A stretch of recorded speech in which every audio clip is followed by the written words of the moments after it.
Arboriculture and urban forestry are multifaceted industries. There's operations, climbing, production, preservation, planting, design, research, planning, policy, the list goes on. And all the work spans across a variety of sectors, from public to private and non-government organizations. They have also historically been male-dominated industries. During my doctoral research, I interviewed many arborists and collected stories about language, labor, agency, and education. Many of the stories from women included perspectives on their often underrepresented roles.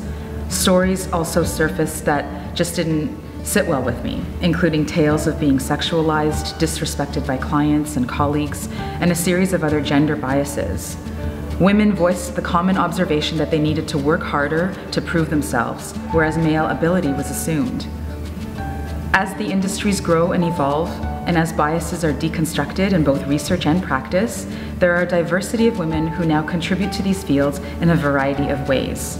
And I believe that women's work should be represented, communicated, and celebrated. Whoa, whoa, whoa, whoa, whoa, whoa, whoa.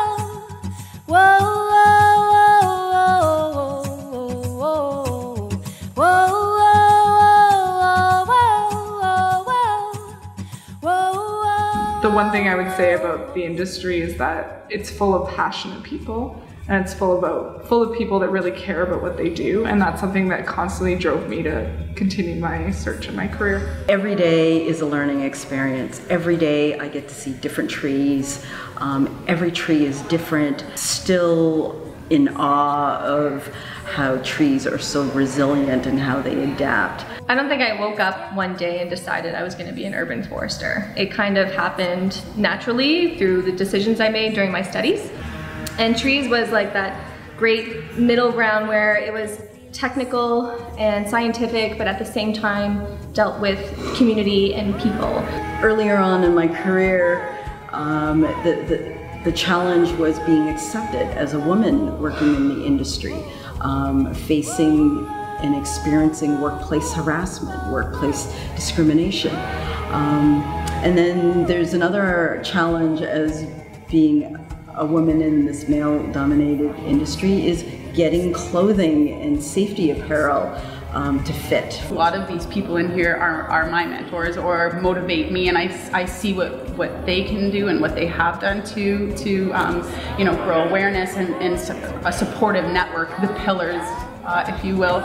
It's great that maybe women have a stronger voice for the profession than our colleagues, what they did in the past. One of the things I love about arboriculture is that it has so many different you know, aspects, that it appeals to so many different people.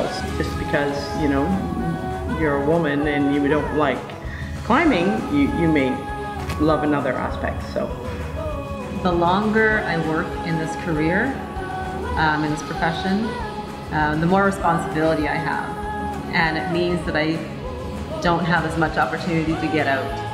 So trying to find the time to get out and to, you know, enjoy nature is challenging. And so it would be nice if, you know, some of us who end up having jobs where we're doing more work inside have a really good excuse and an opportunity to get out. I think that showing that there's different types of fields, different types of faces, different types of women is really important, because you always want to be able to see yourself somewhere and look at a video and say, oh, that could be me.